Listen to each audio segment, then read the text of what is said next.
بسم الله الرحمن الرحيم الحمد لله رب العالمين الصلاة والسلام على رسول الله صلى الله عليه وسلم ይህ የአረብኛ ቋንቋ ተከታታይ ትምህርት ነው። የዛሬው ክፍል 2 ነው። በክፍል 1 የአረብኛ ቃላት በአጠቃላይ ማለት ነው በሶስት ምድቦች እንደሚከፈሉና እነሱም ኢስም፣ ፊዕልና ሐርፍ እንደሚባሉ አይተን ነበረ። ለዛሬ ደግሞ ኢንሻአላህ ኢስም ምንድነው፣ ፊዕል ምንድነው፣ ሐርፍ ምንድነው የሚሉትን ማብራሪያ እንማራለን ማለት ኢንሻአላህ። ኢስም በአረብኛ ውስጥ ማለት ነው ከሶስቱ ክፍሎች በጣም ሰፊው ክፍል ኢስም ነው እና ኢስም ተብለው የሚጠሩት ማለት ነው ቃላት ሰዎችን፣ ነገራቶችን፣ ቦታዎችን ወይንም ሐሳቦችን የምንጠራባቸው ቃላት ወይንም የምንወክልባቸው ስያሜዎቹንም ደግሞ ወክለው የምንጠቀምባቸው ቃላቶች እናያቸዋለን። በምሳሌ ኢስም የሚባሉት ቃላት ጊዜን ከጊዜ ጋር ምንም የሚያገናኛቸው ነገር የለም። ያለፈም ጊዜ ሊሆን ይችላል፣ አሁን ላይም ወደፊትም የሆነ ጊዜ ሊሆን ይችላል። ከጊዜ ጋር ምንም የሚያገናኛቸው ነገር የለም ማለት ነው። ጀስት መጠሪያና ወይንም መጠሪያውን የሚወክሉ ናቸው። ኢስም የሚባለው ምድብ በአማርኛ በተለምዶ ስም ወይንም በእንግሊዝኛ ናውን ከሚባለው ክፍል በጣም የሚሰፋ ክፍል ነው። እኩል አይደለም ማለት ነው። እንደውም ማለት ነው አራቱን የአማርኛና እንግሊዝኛ የንግግር ክፍሎች ያካትታል። እነሱም በአረብኛው ኢስም በሚባለው ክፍል ውስጥ ስም ይካተታል፣ ተውላጠ ስሞች ይካተታሉ፣ እኔ፣ አንተ፣ አንቺ ምናምን፣ አጀክቲቮች ገላጮች፣ አጭር፣ ረጅም ምናምን በአረብኛ በኢስም ውስጥ ነው የሚካተቱት።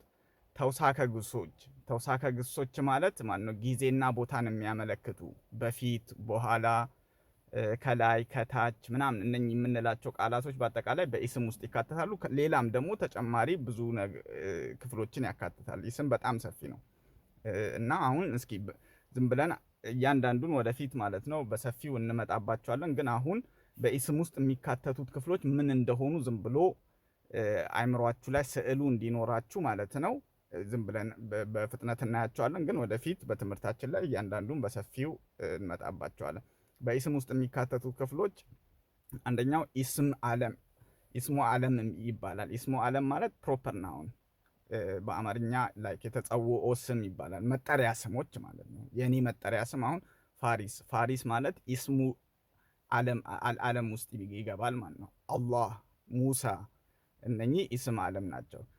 ሌሎች ደግሞ ኢስሙል አልአሽያ የነገራቶች ስም ለምሳሌ ኪታብ፣ መጽሐፍ እነኚህን ቃላቶች ትርጉም ማለት ነው ደብተራችሁ ላይ እየጻፋችሁ የቁርአን ቃላቶች ጋር መገናኘት አለባችሁ። ካሁኑ ቮካብለሪ የቁርአን ቃላቶችን ትርጉም ግን መገንባት አለባችሁ አእምሯችሁ ውስጥ ደብተር ይዛችሁ እና ለዛም ነው እዚህ ጋር በአማርኛ የአረብኛውን ቃል በአማርኛ እየጻፍኩኝ ያለሁት። ሌላኛው ደግሞ ኢስም ውስጥ የሚካተቱት ማለት ነው የሐሳብ ስሞች ለምሳሌ ቁርአን ውስጥ ያሉ የሐሳብ ስሞች ሐሳብን የሚወክሉ ስሞች ኢስላም አሁን የሆነ ነገር አይደለም፣ እቃ የሚያዝ ነገር የሚጨበጥ ነገር ሐሳብ ነው። ምንድነው? እጅ መስጠት፣ ለአላህ ታዛዥ መሆን፣ ፍጹም ኢማን፣ እምነት፣ ኢህሳን፣ ፍጹም መልካምነት፣ ተቅዋ፣ አላህን መፍራት እነኚህ ሁሉ የሐሳብ ስሞች ናቸው። እነኚህ በሙሉ ኢስም ውስጥ ይካተታሉ። ሌላው ደግሞ ኢስም ውስጥ የሚካተቱት ደግሞ ተውላጠ ስሞች ስምን ተክተው የሚመጡ ተውላጠ ስሞች ለምሳሌ ሶስተኛ መደብ እነኚህ በደንብ በሰፊው እንመጣባቸዋለን እንድታውቋቸው ነው። ሶስተኛ መደብ ላይ ሁወ እሱ፣ እሷ፣ እነሱ ምናምን። ሁለተኛ መደብ ላይ ደግሞ ማለት ነው አንተ፣ አንቺ ምናምን። አንደኛ መደብ እኔ፣ እኛ። እነኚህ በሙሉ ኢስም ውስጥ ነው የሚካተቱት በአረብኛ። ሌላው ደግሞ ኢስም ውስጥ የሚካተቱት ደግሞ ኢስሙል ኢሻራ ይባላሉ። አመላካሽ ስሞች ምንድናቸው? እነኚህ ሀዛ፣ ይህ፣ ይቺ፣ እነዚህ፣ እነዚያ፣ ያ ይሄ በሙሉ ኢስም ውስጥ ይካተታሉ ማለት ነው። ሌላኛው ደግሞ ኢስም ውስጥ የሚካተቱት በአረብኛ ኢስሙ መውሱል ይባላሉ። አንጻራዊ ተውላጠ ስሞች ይባላሉ በአረብኛ። በአማርኛ አለዚያ፣ አለዚነ፣ አለቲ እነኚህ ቁርአን ውስጥ በጣም በብዛት ነው የሚመጡት። ሌላኛው ኢስም ውስጥ የሚካተቱት ደግሞ መጠየቂያ ስሞች ኢስሙል ኢስቲፍሃም ይባላሉ። መን፣ ማን ነው፣ ማ፣ ምንድን፣ አይነ፣ መታ እነኚህ በሙሉ ኢስም ውስጥ። ሌላኛው ደግሞ ኢስም ውስጥ የሚካተቱ ሲፋዎች which is adjective ገላጮች ማለት ነው። አዚም፣ ሐኪም፣ ረሂም እነኚህ በሙሉ የአላህ ስሞቹ አላህን ባህሪያቶችን የሚገልጹ ስሞች ናቸው። የአላህን አስማኡላህ ወሲፋት አስማ ወሲፋት ነው የሚባለው። የአላህን ሲፋዎች የሚገልጹ የአላህን የሚወስፉ ናቸው ማለት ነው። ሌላኛው ደግሞ ዙሩፍ ናቸው ስም ውስጥ የሚካተቱት። ይሄ ደግሞ ምንድነው? ተውሳከ ግሶች አድቨርብ ይባላል በእንግሊዘኛ። እነኚህ ደግሞ ጊዜና ቦታን የሚጠይቁ ጥያቄዎችን የምንመልስበት ቀብሉ ሚን ቀብሉ ቀብሉ ማለት በፊት ማለት ነው። ቁርአን ላይ በብዛት የሚደጋገመው ሚን ቀብሉ ባዕዱ አማም ቦታን የሚያመለክት ፊት ለፊት ኸልፍ ፈውቅ ከላይ እነኚህ በሙሉ ኢስም ውስጥ ይካተታሉ ማለት ነው። አሁን ወደ ሁለተኛው ክፍል ስንመጣ ፊዕል ነው። ፊዕል በጣም ቀላሉ ነው which is ግስ ነው። ግስ ማለት በአረብኛ ፊዕል የሚባሉ ቃላቶች ድርጊትን ወይንም ስራን የሚያመለክቱ ናቸው፣ የሆነ ነገርን መደረግን ግድ። ስለዚህ እነኚህ ሁሉ ጊዜ ከጊዜ ጋር ይያያዛሉ። ከኢስም በተቃራኒው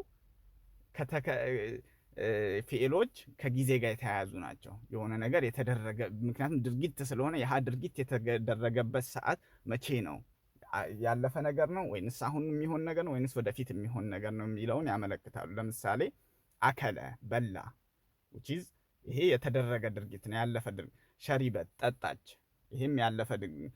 ጃአ መጣ፣ አሁን የሆነ ነገር ነው። ጃአት መጣች which is ይሄም ፓስት ነው፣ ያለፈ ድርጊት ነው። ሰየዝሃቡ ይሄዳሉ፣ ሰየዝሃቡ ነው ይሄዳሉ which is ይሄ ፊውቸር የሚሆን ነው፣ ወደፊት የሚሆን ነው። የክቱቡነ ይጽፋሉ፣ አሁን እየጻፉ መሆኑን ማለት ነው።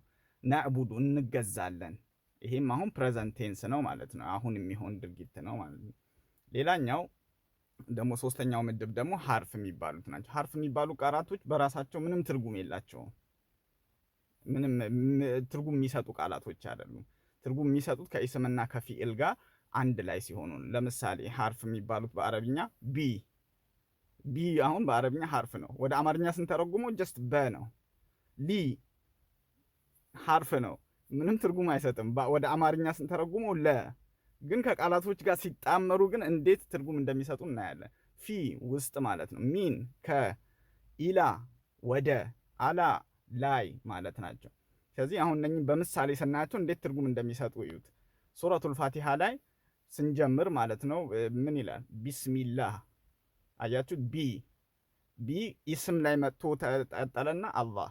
አሁን ኢስም የሚል ቃል አለ፣ ስም። አላህ የሚል ቃል አለ፣ አላህ። ስለዚህ ስምና አላህ ብንል ወይንም አላህ ስም ብንል ትርጉም አይሰጥም። በአላህ ስም ስንል ግን ትርጉም ይሰጣል። ምንድነው? ቢ መታ እዚህ ጋር በአላህ ስም እጀምራለሁ መቅራቴን ወይም የማደርገውን ድርጊት ለማለት ነው። ሊ ማለት ለ ማለት ነው። ወደ አማርኛ ስንተረጉመው ለ አሁን እንዴት ትርጉም እንደሚሰጡ አልሐምዱ ምስጋና ማለት ነው። ከዛ አላህ አለ። አልሐምዱ ምስጋና አላህ ብንል ትርጉም አይሰጥም። ግን ሊ መጣችና በመሃል አልሐምዱ ሊ ለአላህ ምስጋና ለአላህ ምንድን ያው በውስጠ ታዋቂ ምስጋና ለአላህ ይገባው ማለት ነው። which is ይገባው የሚለው ቃል አረብኛው ላይ የለም፣ ግን በቃ ሴንሱ ያሃ ነው በአረብኛው ማለት ያሃ ለማለት ነው። አልሐምዱሊላህ ካለ አንድ ሰው ምስጋና ለአላህ ይገባው ማለት ነው። ፊ ነዩት። አሁን ደግሞ እዚህ ጋር ሱረቱል አህዛብ ላይ አላህ ምን ይላል? ወላሁ አላህ ያዕለሙ ያውቃል፣ ማ ያለውን ሁሉ ፊ ቁሉቢኩም ቁሉቢኩም ማለት ልቦቻችሁ፣ ፊ ውስጥ ልቦቻችሁ ውስጥ ያለውን በሙሉ ያውቃል። አያችሁት? አሁን ፊ መጥቶ እዚህ ጋር ውስጥ የሚለው ምን ውስጥ? ልቦቻችሁ። ስለዚህ አላህ ልባችን ውስጥ ያለውን ነገር ማንም ሰው የማያውቀውን ሐሳብ የቋጠርነውን ነገር ያውቃል ማለት ነው። ሚን ማለት ከማለት ነው። ከዛ አሁን እዚህ ሱረቱ ኒሳ ላይ ምን ይላል አላህ? ያ አዩሃናሱ እናንተ ሰዎች ሆይ ይላል አላህ፣ ቀድ ጃአኩም አረሱሉ ቢልሐቂ ሚን ረቢኩም። ቀድ ጃአኩም አመጣላችሁ ወይንም መጣላችሁ፣ አረሱሉ መልእክተኛው ረሱል ሰለላሁ ዐለይሂ ወሰለም እያመለከት ነው። ቢልሐቂ እውነትን ይዞ ከየት ነው የመጣው መልእክተኛው? ሚን ረቢኩም ከጌታችሁ። እውነቱ የመጣው ሚን ረቢኩም። ስለዚህ አሁን እዚህ ጋር ሚን ረቢኩም ሚን ከረቢኩም ጌታችሁ። ኢላ ማለት ወደ ማለት ነው። ኢላ ማለት ወደ ማለት ነው። አሁን እንዴት እንደሚጠቀመው አላህ ሱረቱ ዛሪያ አላህ ምን ይላል? ፈፊሩ ሽሹ ይላል አላህ ሱብሓነሁ ወተዓላ። ወዴት? ኢለላህ ወደ አላህ ሽሹ። ከአላህ ተሸሽቶ አይቻልም። ስለዚህ ከአላህ ወደ አላህ ነው የሚሸሸው ማለት ነው። ሱረቱ ሌላው ደግሞ አላ ነው። አላ ማለት ላይ ማለት ነው። ሱረቱ ዩኑስ ላይ አላህ ሱብሓነሁ ወተዓላ ምን ይላል? ፈቃሉ አሉ ይላል። ስለ ሙሳ ዓለይሂ ሰላም ህዝቦች እየተናገረ ነው። አለላሂ በአላህ ላይ ተወከልና ተመካን። አለላሂ አላ ላይ በማን ላይ? አላህ በአላህ ላይ ተወከልና ተመካን ይላሉ።